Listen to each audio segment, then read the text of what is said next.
The alarms had been screaming for 3 hours when Commander Elena Vasquez finally accepted that no help was coming. She stood in the command center of Refuge 7, a deep space station that floated in the darkness between stars. And she watched the view screen with cold eyes as the HFY War fleet assembled around them like wolves, circling wounded prey. 12,000 souls lived on this station, and not one of them could fight. That was the point of Refuge 7, after all. The reason it existed in this forgotten corner of space, where no empire bothered to look and no trade routes passed through. This was where the broken came to hide. The survivors of a dozen conquered worlds, who had nothing left but their lives and their hope that the universe might forget about them. There were children here, thousands of them, orphans from the HFY expansion, who had watched their parents die and their homes burn. There were elderly Thesians whose empathic abilities had been shattered by the trauma of war. There were Morvathi refugees, whose entire species numbered less than 800 now. There were the sick and the wounded and the traumatized, all of them gathered in this one fragile bubble of metal and glass. And now the HFY had found them. Elena turned away from the view screen and looked at the station council. 7 representatives from different species, all of them wearing the same expression of absolute terror. They had spent the last 3 hours sending distress signals to every allied world within range, begging for military support, for diplomatic intervention, for anything at all. No one had answered. The Galactic Council had expressed deep concern and promised to discuss the matter at their next session in 6 weeks. The human colonies were too far away and too poorly armed to mount any kind of rescue. The other major powers had simply ignored the calls entirely because Refuge 7 had nothing they wanted, and the HFY had everything they feared. "They are hailing us again," said Coordinator Veth, a Thesian whose pale blue skin had gone almost white with fear. "The Sovereign demands our response to her terms." Elena had read those terms. She had read them 5 times, hoping she had misunderstood. But the translation was perfect, and the meaning was clear. Half the station's population would be taken as slaves. 6,000 people chosen by the HFY themselves, which meant they would take the young and the healthy and leave behind only those too broken to be useful. The alternative was total annihilation. Every man and woman and child on Refuge 7 would die, and the HFY would record it as a minor engagement in their endless expansion. "How long do we have?" Elena asked. "1 station cycle," Veth replied. 24 hours to choose which of our people we will sacrifice." The room fell silent. Elena could hear the soft weeping of Councillor Morath, a Sylvani whose entire family lived in the station's lower sectors. She could see the trembling in Coordinator Veth's hands. She could feel the weight of 12,000 lives pressing down on her shoulders. She was just a liaison, a diplomatic officer assigned to handle communication between the station's human population and the other species. She had no authority here, no military training beyond basic self-defense, no power to change anything at all, but she had spent the last 3 hours reading everything she could find about HFY law. "There is another option," she said. Quietly, every eye in the room turned to her. "The HFY follow a strict code of honor," Elena continued. "Their entire society is built on the principle that strength determines worth, that the powerful have the right to rule and the weak exist to serve. But that same code includes provisions for individual challenge." Coordinator Veth's eyes widened with sudden understanding. "You cannot be serious. Any individual may challenge a HFY commander to single combat," Elena said. "If the challenger wins, they may set terms for the defeated. If the commander wins, they claim the challenger's life and whatever else they desire. But the challenge itself cannot be refused without the commander losing honor." "Commander Vasquez," Councillor Morath said slowly, "the fleet is led by Sovereign Calthrix herself, the warrior queen of the Third Dominion. She has fought 347 ritual combats in her lifetime and she has never lost a single one. She has killed challengers from every known species in the galaxy. Warriors who trained their entire lives for combat. Soldiers who were engineered for war. She destroyed them all. I know. Elena said, then you understand that challenging her would be suicide. I understand that doing nothing means watching 6,000 people be dragged away in chains, while the rest of us pretend we had no choice. Elena replied, I understand that somewhere on this station there are children who survived the destruction of their homeworlds only to face slavery or death because the universe decided they were not worth protecting. I understand that I cannot live with myself if I do not try coordinator. Veth stood up from his chair and crossed the room to stand before Elena. His empathic abilities were damaged but not destroyed, and she could feel him reaching out to sense her emotional state. Searching for doubt or fear or hesitation, he found none. You truly mean to do this, he said softly. I request an audience with Sovereign Kelthrix, Elena said. I will invoke the right of challenge under Kethvari law, and I will fight for the freedom of every person on this station. The council erupted into chaos. Voices overlapping as representatives argued and pleaded and demanded that she reconsider. But Elena ignored them all. She walked to the communication console and opened the channel to the Kethvari flagship. For a long moment there was only static. Then the view screen flickered, and Elena found herself looking at the face of the warrior. Queen Kelthrix was 7 feet tall, even while seated on her throne. Her body was covered in scales the color of dried blood that shifted and rippled as she moved. 4 arms extended from her shoulders, each one ending in hands that were more claw than finger. Her eyes were solid black with no visible pupils, and they fixed on Elena with an intensity that made the air feel heavy. You wish to speak, little mammal? The warrior queen asked, and her voice was like stones grinding together in the depths of the earth. Elena straightened her spine and met those terrible eyes without flinching. I wish to invoke the right of challenge, she said. I wish to fight you, Sovereign Kelthrix, for the freedom of Refuge 7 and everyone who lives here. The warrior queen was silent for a very long time. Then she smiled, and her smile was full of teeth. How interesting, she said. Come to my ship, little human, and we will discuss the terms of your death. The shuttle that carried Elena to the Kethvari flagship was small and cold and completely silent. 2 Kethvari warriors sat across from her, each one nearly as large as their queen. Their scales were darker, almost black, and they wore armor that looked like it had been grown rather than forged.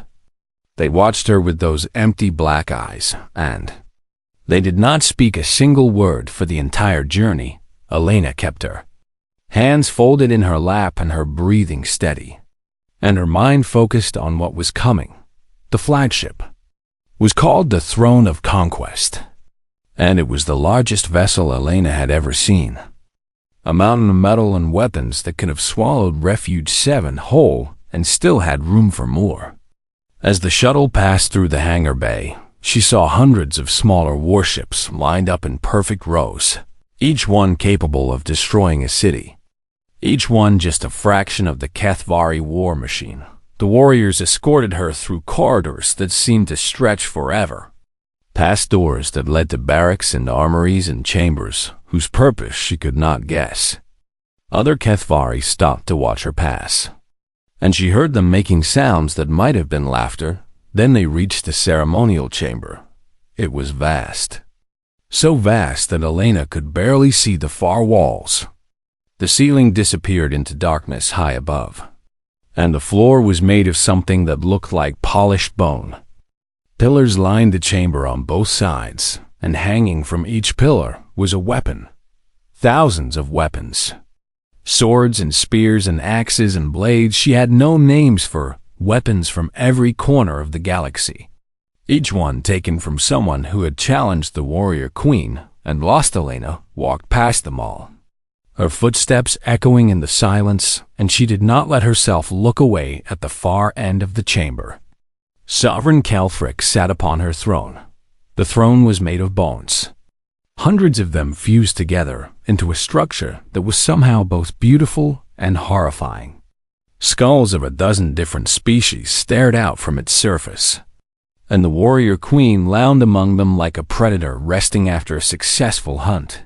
"You came alone," Calfrix observed as Elena stopped at the base of the throne. "No guards, no weapons, no delegation to negotiate on your behalf. Either you are very brave or very stupid, little human." "Perhaps both," Elena replied. The queen laughed, a sound like thunder rolling across a battlefield. "I have studied your species since you emerged from your little world and began spreading across the stars. You are soft and fragile, and your lives are so short that you barely have time to learn anything useful before you die. And yet here you stand in my chamber, asking to fight me." She leaned forward on her throne, and her black eyes seemed to pierce straight through Elena's soul. "Why?" "Because someone has to," Elena said simply. "That is not an answer," the queen replied.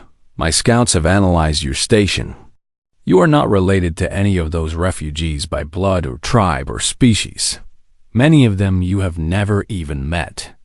They are strangers to you, and yet you would die for them. I want to understand why." Elena was quiet for a moment, gathering her thoughts on my world. She said finally, "We have a saying that the measure of a society is how it treats its weakest members. The children and the elderly and the sick and the vulnerable. Those who cannot protect themselves. For most of our history, we failed that test. We let the powerful crush the weak, and we told ourselves it was natural, it was inevitable. It was just the way things worked." She met the queen's gaze without fear. "But some of us decided that was wrong.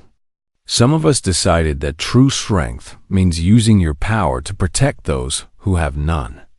Not because they can pay you back or because you will gain anything from it, but because it is right. Because every life has value regardless of what it can offer you. Because the universe is cruel enough without us adding to its cruelty." Calthrix was silent for a long moment. "Pray philosophy," she said at last. "The weak tell themselves such stories to feel better about their weakness. The strong know the truth. Power is all that matters. Power and the will to use it." "Then let me test that philosophy," Elena replied. "I formally invoke the right of challenge. I challenge you, Sovereign Calthrix, to single combat under the laws of your people." The chamber went utterly still.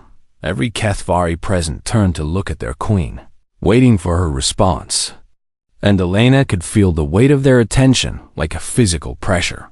Against her, Skinklethrix rose from her throne. Standing at her full height, she was even more terrifying than Elena had imagined. 7 feet of scaled muscle and razor-sharp claws, forearms that could crush stone. A body that had been honed for combat across 2 centuries of war. She descended the steps from her throne and stopped directly in front of Elena, close enough that Elena could feel the heat radiating from her alien body. "You understand that you will die," the queen said softly. "There is no scenario in which you survive this challenge. I have killed warriors 10 times your size and 100 times your skill. You are nothing but a diplomat, a speaker of words. You have no chance at all." "I understand," Elena said, "and still you challenge me." "I do." Something flickered in those black eyes. Something that might have been curiosity or respect or simply confusion. "Very well," Calthrix said. "I accept your challenge. These are my terms. When I kill you, I will claim your body as a trophy, and your station will surrender unconditionally. Every person on Refuge 7 will become property of the Third Dominion." "At my terms," Elena replied. "When I defeat you, your fleet will withdraw immediately and permanently. Refuge 7 will be granted protected status under Kethvari law. No Dominion vessel will ever threaten this station or its people again." The queen smiled her terrible smile. "Agreed. You have one station cycle to prepare. When that time is passed, you will be brought to the arena of sovereigns, and we will settle this matter in blood." She turned and walked back to her throne, dismissing Elena as if she were already dead. But as the guards escorted Elena from the chamber, she heard the queen speak quietly to her second in command. "She knows she will die," Calthrix said. "Her body is producing the chemicals of fear, and her heart beats with the knowledge of what awaits her. And yet she does not run. She does not beg. She does not try to negotiate. She is human," the second replied. "They are irrational creatures. Perhaps," the queen said slowly, "or perhaps there is something about them we do not yet understand." The doors closed behind Elena, and she began the long walk back to the shuttle. 24 hours. Remain at 24 hours to prepare for a fight she could not win against an enemy she could not defeat. For people she had sworn to protect, Elena had never been more afraid in her entire life, and she had never been more certain that she was doing the right thing.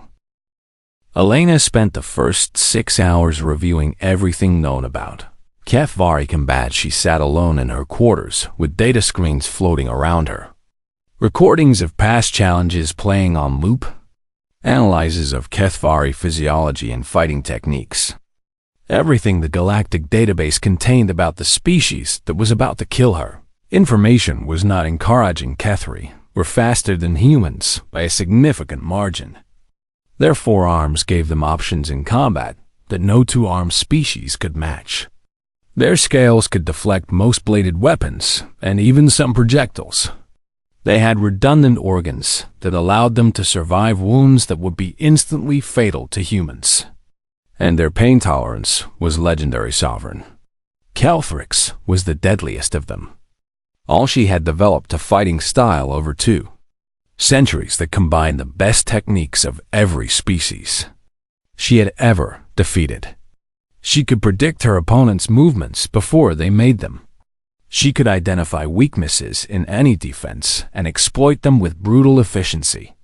And she had never once been seriously wounded in combat. Elena watched recordings of her past challenges and felt her stomach twist with cold fear. The queen did not just defeat her opponents, she destroyed them. She took them apart piece by piece, dismantling their defenses and shattering their weapons and breaking their bodies with a precision that was almost surgical. She made it look easy. She made it look inevitable. She made it look like the outcome had been decided before the fight even began. And yet Elena continued to train. She found an empty cargo bay, and she practiced with the simple blade she had been permitted to carry. She ran through forms and techniques she had learned years ago in basic training. She pushed her body until her muscles screamed, and her lungs burned, and sweat dripped from every part of her. It would not be enough. She knew it would not be enough, but she refused to walk into that arena without giving everything. She had around hour 12 the visitors began to arrive. The first was Coordinator Veth, who stood in the doorway of the cargo bay and watched her train with eyes that glistened with unshed tears. "The station knows what you have done," he said quietly. "Word has spread to every sector, every habitat, every hidden corner where our people try to build lives from the wreckage of their old ones. They know that a human woman has challenged the warrior queen to save them." Elena lowered her blade and turned to face him. "How are they responding?" "Some are angry," Beth admitted. "They say you had no right to gamble with their lives, that you should have let the council decide, that at least some of them would have survived if we had accepted the queen's terms. And the others?" Veth was silent for a moment. "The others are praying," he said. "In every language and to every god they remember. They are praying for you, Commander Vasquez, the children especially. They have made something for you. If you will accept it." He stepped aside, and Elena saw a group of young ones gathered in the corridor behind him. Children from a dozen different species.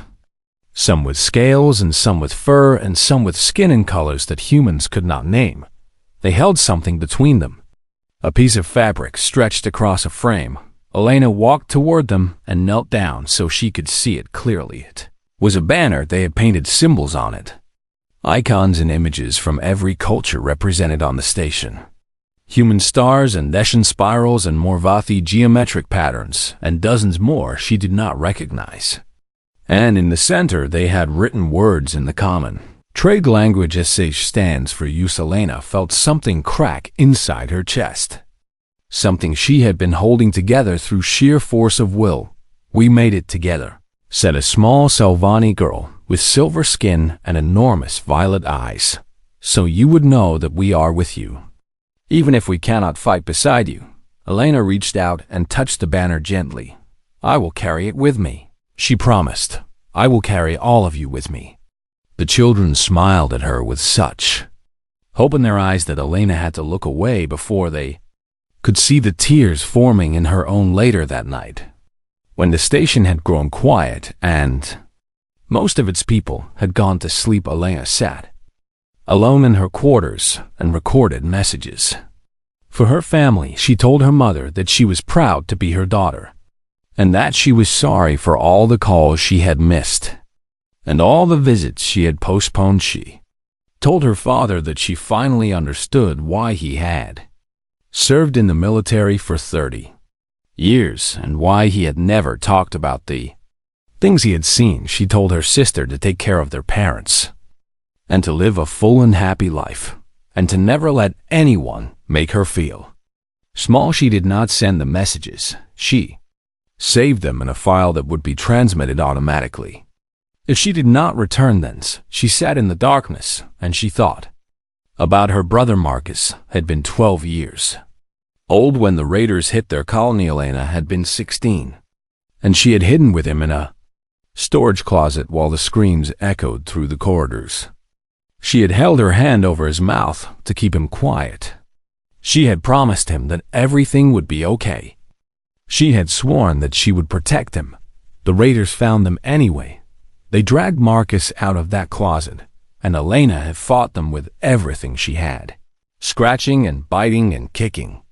But she was just a teenager, and they were grown men with weapons, and they knocked her aside like she was nothing. She never saw her brother again for years. She had carried that failure like a stone in her heart. The knowledge that when it mattered most, she had not been strong enough. She had not been fast enough. She had not been enough. She had joined the diplomatic corps because she thought she could make a difference through words, through negotiation, through finding peaceful solutions to violent problems. But sometimes there were no peaceful solutions. Sometimes the only thing standing between the innocent and the monsters was a single person willing to die for strangers. The door chimed, and Elena looked up to find an elderly Deshan standing in the entrance. May I come in? The Deshan asked, and her voice was like wind through autumn leaves. Of course. The Deshan entered and sat across from Elena, her pale blue skin almost luminous in the dim light. My name is Eldest Mora, she said. I was a healer once, before my abilities were damaged. I cannot take away your fear or heal your wounds, but I can offer you one small gift. What gift? A technique, Mora replied. A way to suppress pain, not eliminate it entirely, but push it aside so that it does not cloud your mind or slow your body.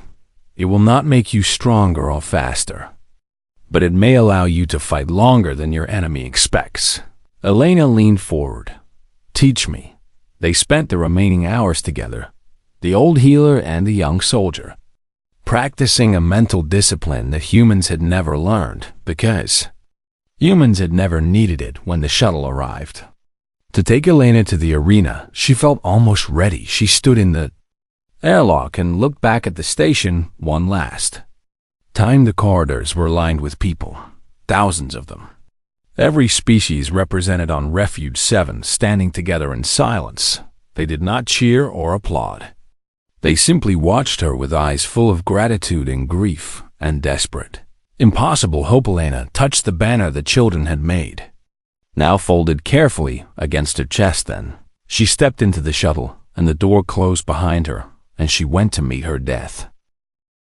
The Arena of Sovereigns was a perfect circle carved from stone that had been brought from the Kethvari homeworld itself, 50 meters across with walls that rose 3 stories high.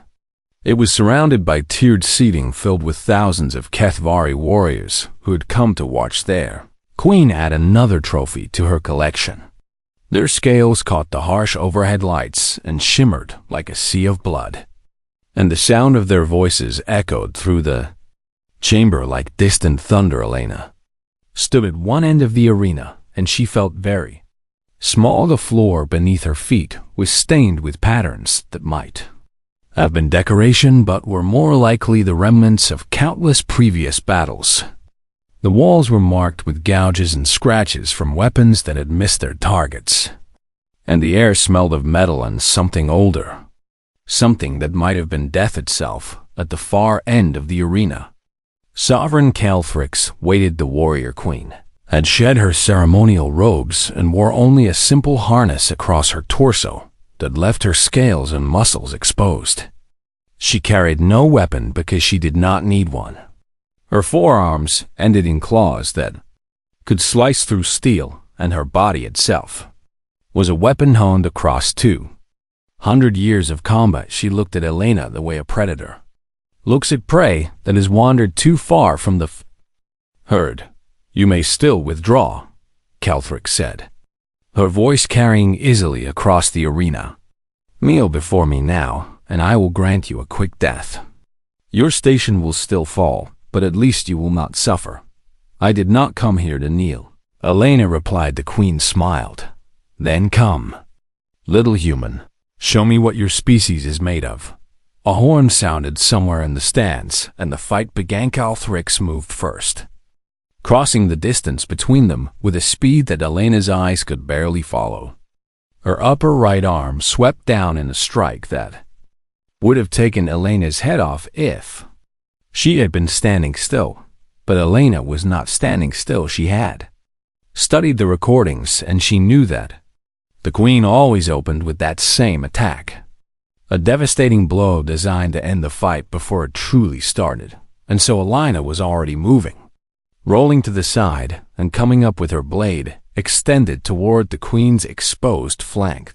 The blade scraped across scales and did no damage at all. Calthrix spun, and her lower left arm caught Elena across the chest, sending her tumbling backward across the stone floor. Pain exploded through Elena's ribs, and she tasted blood in her mouth, but she forced herself to her feet before the queen could follow up to Kethvari. In the stands laughed. They thought it was funny. This small, soft creature trying to fight their invincible monarch. They made sounds of mockery and derision as Elena circled the arena with her blade raised, and her breath coming hard. Calthrix did not pursue immediately. She watched Elena with those black eyes, and there was something like curiosity in her expression. She had expected the human to fall with that first exchange, and instead, Elena was still standing, still fighting, still refusing to accept the inevitable. "You are faster than I anticipated," the queen admitted. "Perhaps this will be slightly more entertaining than I thought." She attacked again. This time, Elena was ready. She had noticed patterns in the queen's movements, small tells that preceded each strike, and she used them to stay alive, dodging and weaving and deflecting blows that she could not hope to block directly. Her blade was useless against the queen's scales, but it could redirect her claws, send them sliding past instead of through. The crowd grew quieter. Minutes passed, and Elena was still fighting. She was bleeding from a dozen small wounds where the queen's claws had found their mark. Her ribs screamed with every breath. Her arms were growing heavy, and her legs were starting to shake. But she was still fighting. No one had ever lasted this long against Calthrix. The queen began to take the fight more seriously. Her attacks came faster now, more precise, combinations that flowed together without pause. Upper arms striking high while lower arms swept low. Feints and reversals and techniques drawn from every martial tradition in the galaxy. She drove Elena back toward the arena wall with relentless pressure. Elena used the technique eldest Mora had taught her, pushing the pain aside, letting it exist somewhere outside herself where it could not slow her down. She watched the queen's movements, and she looked for patterns. Humans were pattern recognition engines after all. Their ancestors had survived by noticing the small details that predicted danger, and slowly, impossibly, Elena began to see openings. She could not exploit them, not yet.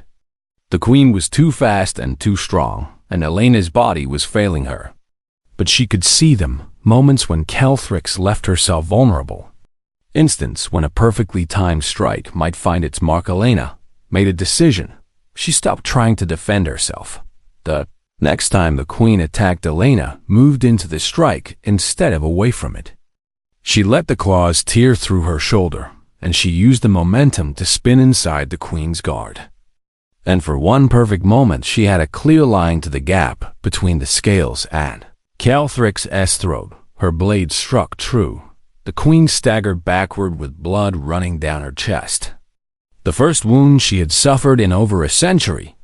And the arena fell absolutely silent. Calthrix touched the wound with one clawed hand and stared at the blood on her fingers. "You hurt me," she said, and there was wonder in her voice. "You actually hurt me." Elena stood swaying on her feet with blood pouring from her ruined shoulder. Her vision was starting to blur, and she knew she did not have much time left. "I am not finished yet," she gasped. The queen looked at her for a long moment. "No," Calthrix said slowly. "I see that you are not." When the queen attacked again, there was no more playing. No more testing. This was Calthrix, fighting at her full capacity against an opponent she finally considered worthy of respect. Elena should have died a dozen times in the next few minutes. She survived through luck and desperation and a possess willingness to take wounds that would have stopped anyone sane. She let the queen's claws find her flesh again and again, if it meant creating opportunities to strike back. She traded blood for blood in an exchange that she could not possibly win, but she was not trying to win, she was trying to prove something. The crowd watched in stunned silence as the small human continued to fight, continued to rise every time she was knocked down, continued to attack even as her body failed around her. They had never seen anything like it. None of them had ever witnessed someone fight with such complete disregard for their own survival. And Calthrix, who had killed 347 challengers without ever understanding any of them, finally began to understand this one. "Why do you not stay down?" the queen demanded as Elena rose yet again. "Why do you keep fighting when you must know you cannot win?"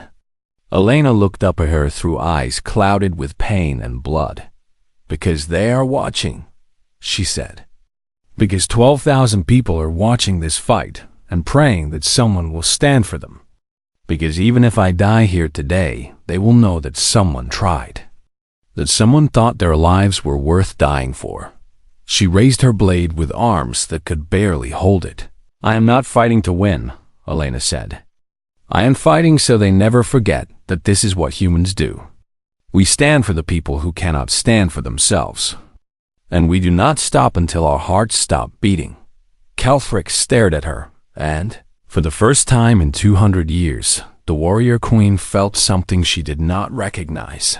It might have been doubt. The fight had lasted 3 hours. 3 hours of blood and pain and desperate, impossible courage. 3 hours that every Kethvari present would remember for the rest of their lives. 3 hours that had changed something fundamental in the way they understood the universe. Elena Vasquez could barely see anymore. Her left eye was swollen shut, and her right was clouded with blood. Her body was a ruin of wounds that should have killed her a dozen times over. But she was still standing, still holding her blade, still facing the warrior queen who had never known defeat. Calthrix was not unscathed. 2 of her 4 arms hung broken at her sides. She breathed in ragged gasps through a punctured lung, and blood ran from wounds that no challenger had ever managed to inflict. She stared at the human across from her, and she did not understand how this was possible. The arena was utterly silent. No one laughed anymore. No one made sounds of mockery. Every HFY present watched with expressions that might have been horror, awe, or something in between. "End this," Calthrix said, and her voice was hoarse. "You have proven whatever point you wish to prove. You cannot defeat me. Your body is failing. Your wounds are mortal. If you do not yield now, you will die." "Then I will die," Elena replied. "For strangers. For people you do not know and will never see again." "Yes." The queen shook her head slowly. "I have lived for 200 years, and I have never encountered anything like you. I have killed warriors who were stronger and faster and better trained. I have destroyed champions who were born and bred for combat. And none of them have ever made me feel what I feel now. What do you feel?" Elena asked. Calthrix was silent for a long moment. "I do not know," she admitted. "I only know that I do not wish to kill you. I do not wish to add your weapon to my wall of trophies. I do not wish to prove that strength conquers everything when you have already proven that it does not." She straightened to her full height despite the pain it must have caused. "But I am the warrior queen, and I have never yielded to any challenger. My people are watching, and my honor demands that I end this fight. So I will offer you one final chance. Kneel before me, and I will spare your life. Your station will still be taken, but you will live." Elena looked at her through the haze of blood and agony. "I told you when this began," she said softly. "I did not come here to kneel." She raised her bladder. Calthrix nodded slowly, as if she had expected nothing else. Then she attacked the queen, moved with all the speed and strength she had left, her remaining arms driving forward in a strike that would pierce Elena's heart. A killing blow that would end this fight once and for all. Elena did not try to dodge. She stepped forward into the strike, letting the queen's claws sink deep into her chest. And with the last of her strength, she drove her own blade upward into the gap between Calthrix's scales. The blade found the queen's primary heart. They stood frozen together for an endless moment. The human and the alien, each one impaled on the other's weapon, each one staring into the other's eyes. Then they both collapsed. Elena hit the stone floor, and the world began to fade around her. She could hear shouting from the stands, footsteps running toward them, voices calling in languages she did not understand. But it all seemed very far away now. She had done it. She had fought the undefeatable warrior queen, and she had not been defeated. She had proven that humans would stand for those who could not stand for themselves. She had given 12,000 people hope. That was enough. That was more than enough. Darkness closed in around her, and Elena let go, but death did not come. She woke slowly, painfully, to find herself lying on a bed in a chamber she did not recognize. Medical equipment hummed around her, and strange fluids dripped into her arm, and she was alive. Somehow impossibly alive. Sovereign Calthrix sat beside her bed. The queen looked diminished somehow, smaller than before. Her two broken arms were bound in splints, and her chest was wrapped in bandages stained with dark blood. But her black eyes were clear, and she watched Elena with an expression that had no trace of hostility. "My secondary hearts kept me alive," the queen said. "And I ordered my surgeons to save you as well." They did not understand why. They asked if I intended to keep you as a slave or a trophy. I told them I did not know. Elena tried to speak, but her throat was too dry. Calthrix reached out with one of her remaining arms and offered her a cup of water. And there was something almost gentle in the gesture. "You should have died," the queen continued. "Any other creature in the galaxy would have died from wounds like yours. But you refused. Your body kept fighting even when your mind had surrendered. Your heart kept beating through injuries that should have stopped it instantly." She leaned back in her chair. "I have declared the match a draw. The first in HFY history. Under our laws, this means both parties receive their terms. Your station is now protected territory of the Third Dominion, and my fleet will never threaten it again. In exchange, you will acknowledge that I remain undefeated. The warrior queen who is never lost. Elena managed a small, broken laugh. I never cared about defeating you, she whispered. I only cared about them. I know, Calthric said. That is what I cannot stop thinking about. You did not fight for glory or honor or conquest. You fought because strangers needed you to fight. And you were willing to give everything, including your life, for people who could never repay you. She was quiet for a moment. My people believe that the strong exist to rule and the weak exist to serve. We have built an empire on that principle. We have conquered 1,000 worlds because we believed that power was the only truth that mattered. Her black eyes met Elena's. You have made me wonder if we were wrong. Elena closed her eyes.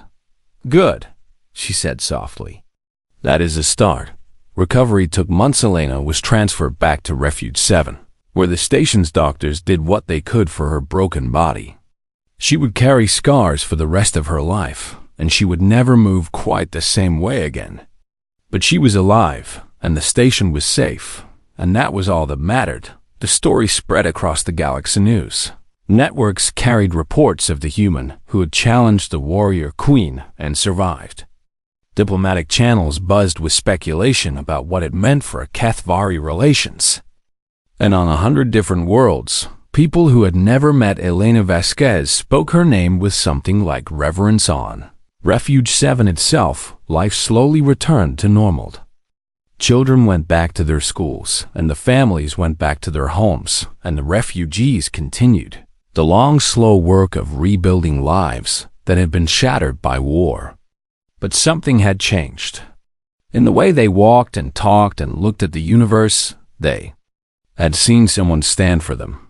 They had seen someone fight for them when no one else would, and they would never forget. On the day Elena was finally able to walk again, she made her way slowly to the observation deck where the banner still hung, the one the children had made, with its symbols from a dozen cultures and its message painted in the common tongues.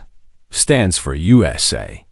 Cathvari shuttle was approaching the station. Elena watched it dock, and she was not surprised when Sovereign Calthrix emerged from the airlock. The warrior queen walked toward her with slow, careful steps, her body still healing from wounds that had never fully closed. I have come to learn, Calthrix said simply. I wish to understand your people, your philosophy. This idea that protecting the weak is the truest form of strength. I have spent 200 years believing one thing, and you have given me reason to question everything. Elena looked at the creature who had nearly killed her, who had been her enemy, who had commanded a fleet that came to enslave innocent people, and she saw something new in those black eyes. Not a monster, not a conqueror, but someone who was trying to become something better. Then let me show you, Elena said. She turned and limped toward the interior of the station, toward the people who had watched her fight for them, toward the children who still spoke her name in whispers of wonder. Behind her, the warrior queen followed. And somewhere in the vast, uncaring universe, a small light of hope had begun to burn.